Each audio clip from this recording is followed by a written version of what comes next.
माये माये विष्णुमये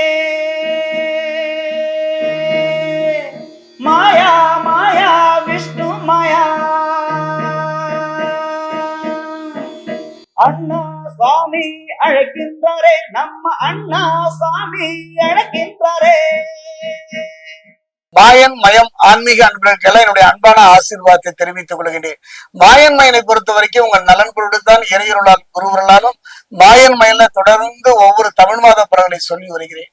அந்த வகையில மார்கழி மாதங்களில் நான் மார்கழி என்று மாதவன் சொல்வது போல அற்புதமான யோக பலனை தரக்கூடிய மாதமாக இது அமையுமா என்பதை இப்ப நம்ம சோழி பிரசன்னத்துல பார்க்க போறோம். அந்த வகையில மாயன் மயனை தொடர்ந்து ஆதரவு தருவீங்க ஒரு நம்பிக்கை எனக்கு உண்டு. மார்கழி மாதம் அதாவது பாத்தீங்கன்னா ஒரு அனுபவத்தை தரக்கூடியது யாருன்னு பாத்தீங்கன்னா நவ கிரகங்கள குருவாக இருந்தாலும் கூட அசுர குருவாகிய சுக்கராச்சாரியரா இருந்தாலும் கூட இந்த இருவரையும் விட கொஞ்சம் அற்புதமான முறையில நம்மளை வழிக்கு திருத்தி வரக்கூடிய ஒரு தன்மை சனி பகவானுக்கு உண்டு. அந்த வகையில பார்க்கும்போது சனி பகவானுடைய இருப்பும் குருவினுடைய நிலையும் வைத்து நான் சோழி பிரசன்னம் சொல்கின்றேன். சனி பகவானை பொறுத்த வரைக்கும் மீனத்துக்கு இப்ப ஜென்ம சனியாக வருவார். சனி பகவான் வக்கரமாகி வக்கர நிவர்த்தியும் ஆகிவிட்டார்.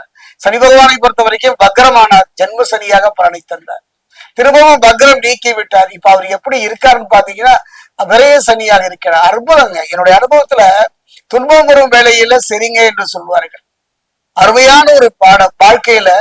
வாழ்க்கைனா என்ன, துட்டுனா என்ன, காசுனா என்ன, பணம்னா என்ன, மூணும் ஒண்ணுதான். இருந்தாலும் ஒவ்வொரு விதங்க. நம்முடைய வாழ்க்கையில பணத்தை வைத்தே இந்த உலகம் அமைகிறது என்பதை உங்களை புரிய வைத்தார். உறவுனா என்பதை அவர் விளக்கி சொன்னார். தொழில்னா என்ன என்பதை அவர் தேட வைத்தார். அற்புதமான அனுபவ பாடங்களை சனி பகவான் வக்கரமாகி வக்கர நிவர்த்தியான இந்த இடைப்பட்ட காலத்துல ஒரு குரு நிலையிலிருந்து உங்களுக்கு போதித்தார். நல்ல அனுபவங்களை தந்தார். அந்த அனுபவங்களை தந்த சனி பகவான் இந்த மார்கழி மாதத்தில் எவ்வாறு இருக்கின்றார், அவர் மட்டும் கிடையாது மற்ற கிரகங்களும் எவ்வாறு இருக்குது என்பதை இப்ப பார்க்க போறோம். மீனத்தை பொறுத்த வரைக்கும் பூரட்டாதி 4ஆம் பாதம், மீனத்தை பொறுத்த வரைக்கும் உத்திரட்டாதி,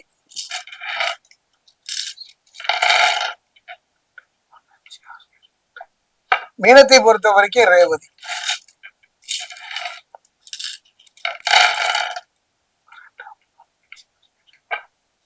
மீனராசி அன்பர்களே ஒரு அருமையான சந்தர்ப்பங்க. நீண்ட தூர பயணம், வாழ்க்கையில எத்தனையோ பிரச்சனைகள், எத்தனையோ மோதல்கள், எத்தனையோ துரோகங்கள், எத்தனையோ ஏமாற்றங்களை தொடர்ந்து தொடர்கதையாக சந்தித்து வந்த உங்களுக்கு ஒரு அருமையான மாதம், காலம், நேரம் இந்த மார்கழி மாதம். காரணம் என்னன்னா 6ஆம் இடத்துல பாத்தீங்கன்னா அந்த ஞானகாரகன் என்று சொல்லக்கூடிய கேது விரைய செலவுகள் வந்தாலும் கூட அதை கட்டுக்குள் வைக்கின்ற ஒரு அற்புதமான ஒரு நிலையை தருவார். ஆத்மகாரகன் என்று சொல்லக்கூடிய பிதுர்காரகன் என்று சொல்லக்கூடிய சூரியன் 10ஆம் இடத்துக்கு வருவதனால புதிய தொழில்கள் மூலமாக நினைத்த தொழிலை அமைத்து தருவார். வெற்றியை நோக்கி நகர்த்தி தருவார். மதில் மேல் பூனையாக இருந்தவருடைய வாழ்க்கைக்கு தெளிவான முடிவை, நிம்மதியானதை தரப்போகிறார். ஆக 2 கிரகங்கள், எந்த கிரகங்கள் யாருன்னு பாத்தீங்கன்னா ஞானகாரகன் என்று சொல்லக்கூடிய கேது, ஆத்மகாரகன் என்று சொல்லக்கூடிய சூரியன், இருவருமே வாழ்க்கைக்கும் தொழிலுக்கும் ஒரு அருமையான அஸ்திவாரத்தை, அற்புதமான ஒரு தளத்தை, களத்தை இந்த மாதம் உங்களுக்கு அமைத்து தருகின்றார்கள். புதிய தொழில்கள் மூலம் வெற்றி கிடைக்கும். புதிய தொழில்கள் மட்டுமல்ல, அந்த தொழிலை நடப்பதற்கான பொருளாதார முன்னேற்றத்தையும் அவர்கள் அமைத்து தருவார்கள். குறிப்பா பாத்தீங்கன்னா களத்திரகாரகன் சுக்கிரன் பலம் பெற்று, அவர் பலம் பெறுவதோடு மட்டுமல்ல 9ஆம் இடத்துல சஞ்சரிக்கின்றார். இந்த 9ஆம் இடத்துல களத்திரகாரகன் சுக்கிரன் சஞ்சரிப்பது தொழில், வியாபாரம், வாழ்க்கை நல்ல முன்னேற்றம், பிரச்சனை இல்லாத ஒரு முன்னேற்றம், நிம்மதியான ஒரு தருணம், நீண்ட நாள் இழுத்தடித்த வம்பு வடக்கில் இருந்து ஒரு விடுதலை, தேவையில்லாத அவப்பெயர்களில் இருந்து ஒரு நிம்மதி தருகின்ற தருணத்தையும் அமைத்து தருவார். அதே நேரம் பாத்தீங்கன்னா 9ஆம் வீட்டில எடுத்த காரியம், நீங்கள் எடுத்து வைக்கின்ற காரியத்துல இதுவரை சந்தித்து வந்த பிரச்சனைகளிலும் தடைகளில் இருந்து ஒரு நிம்மதியை தருவார்கள். குறிப்பாக பாத்தீங்கன்னா 12ஆம் இடமான விரயஸ்தானத்துல பாத்தீங்கன்னா ராகு பண விரயங்களை உண்டாக்க கொஞ்சம் கவனமா இருக்கு. ராகுவை பொறுத்த வரைக்கும் சில விரய செலவுகளை, தேவையில்லாத சில விரய செலவுகளை உண்டாக்கத்தான் செய்வார்கள். கவனமாக இருந்து விடுங்கள்.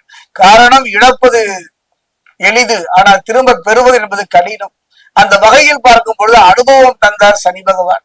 அதே நேரத்தில் சில விரய செலவுகளை தர இந்த மாதத்துல யாருன்னு பாத்தீங்கன்னா யோககாரகன் ராகு. கவனமாக இருங்கள். குறிப்பா பாத்தீங்கன்னா ஜென்ம சனி இருப்பதனால தேவையில்லாத குழப்பங்கள், மனது ரீதியா, உடல் ரீதியா சில மன சஞ்சலங்களை வந்தாலும் கூட கவலையே பட வேண்டாம். காரணம் பாத்தீங்கன்னா 4ஆம் வீட்டில குரு மன குழப்பங்கள் அவரும் சேர்ந்து தராருங்க. சனி பகவான் மட்டுமல்ல, குரு பகவான் மட்டுமல்ல, மன ரீதியா உடல் ரீதியா சில பிரச்சனைகளை தந்தாலும் கூட அந்த பிரச்சனைகள் எப்படி வரும் தெரியுங்களா?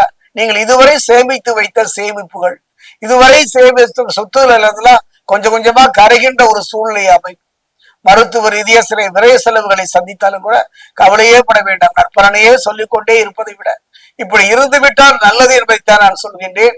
கிரகங்களுடைய நிலையைத்தான் எடுத்து சொல்கின்றேன். 7 சனி பிடியில் சிக்கியுள்ள மீனராசியினருக்கு ராகுவும் விரயஸ்தானத்தில் சஞ்சரிக்கின்றார். அதே நேரத்துல கவனமாக இருந்து விடுங்கள். களத்திரகாரகன் என்று சொல்லக்கூடிய சுக்கிரன் ஒருவன் மட்டும்தான் இந்த காலகட்டத்துல உங்களுக்கு குடை போல் இருந்து, அரண் போல் இருந்து, கவசம் போல் இருந்து காக்கின்றார். அதே நேரத்தை பார்த்தா கணவன் மனைவிக்கிடையே கருத்து வேறுபாடுகள் ஏற்பட்டாலும் கூட அதை மாற்றுகின்ற தன்மை செவ்வாய்க்கு உண்டு. என்னை பொறுத்த வரைக்கும் கவனமாக, நிதானமாக, பொறுமையாக இருந்து விட்டாலே போதும். கடந்த கால இழப்புகளை எல்லாம் மீட்டு எடுத்து விடுவீர்கள். எதிர்காலத்துல பயமில்லாமல் நிம்மதியாக வாழ்வதற்கு ஒரு அற்புதமான களம் தளம் இதுதான். அதாவது என்னுடைய அனுபவத்துல இப்படியெல்லாம் இருக்கும். அதை கண்டு நீங்கள் பயந்து விட வேண்டாம், அயர்ந்து விட வேண்டாம். அதே நேரத்தை எதிர்த்து போராடுகின்ற ஒரு மன வலிமை, மன துணிவு தரக்கூடிய ஒரு தன்மையை களத்திரகாரகன் சுக்கிரன் தருகின்றார். அதே நேரத்துல பார்த்தீங்கன்னா இன்னொருத்தர் வராருங்க. மீனராசியை பொறுத்த வரைக்கும் எவன் வருவான் என்று காத்திருந்தீர்களோ அந்த புதன் தலைக்கு வந்தது தலைப்பையோட போச்சுங்கிற மாதிரி எந்த பிரச்சனைகள் வந்தாலும் அந்த பிரச்சனையில் இருந்து எதிர்த்து போராடுகின்ற மன தைரியம், மனோதிடம் தரக்கூடியவன் ஒருவன் இருக்கிறான்னா புதன் தான். அந்த புதன் அற்புதமான யோக பலனை தரக்கூடிய ஒரு மாதம் இந்த மார்கழி மாதம் மீனராசிக்கு. கவலையே பட வேண்டாம். மனபலமும் தேக பலமும் குறைந்த இந்த காலகட்டத்துல தெய்வ பலம் ஒன்றே உங்களுக்கு துணை இருக்கும்.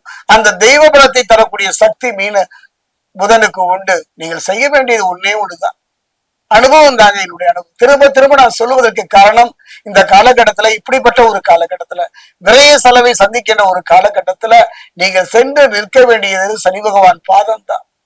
ஒரு முறை முயற்சி செய்து பாருங்கள். எத்தனையோ முறை நான் சொல்கின்றேன். திருத்தணி பாதசனீஸ்வரர் ஆலயத்தில் கூட சனி பகவானுக்கு அத்தகைய ஆற்றல் உண்டு, பெருமை உண்டு. கண்கலங்கியருடைய கண்ணீரை துடைப்பவன். அந்த ஆலயத்துடைய சனி பகவானுடைய பார்வையின் பலம் குறைவு, அரவணைத்துக் கொள்வான். அவர் திருவடிக்கு அவ்வளவு சக்தி உண்டுங்க. இடது கையில வில்லப்போ, வலது கையில சிவலிங்கம் தாங்கி அற்புத வடிவம். சென்று நின்று வணங்குகள். எதுவுமே செய்ய முடியலையா? மனமுருக கண்களில் வருகின்ற கண்ணீராலே தீபம் ஏற்றுங்கள். அற்புதமான யோக பலன். எதை பற்றியும் கவலைப்பட வேண்டாம். நல்ல தசாபக்தியும் இறையர்களும் குருவர்களும் இருக்குமாயின் சனி பகவானே தோண்டா துணையாக இருப்பார்.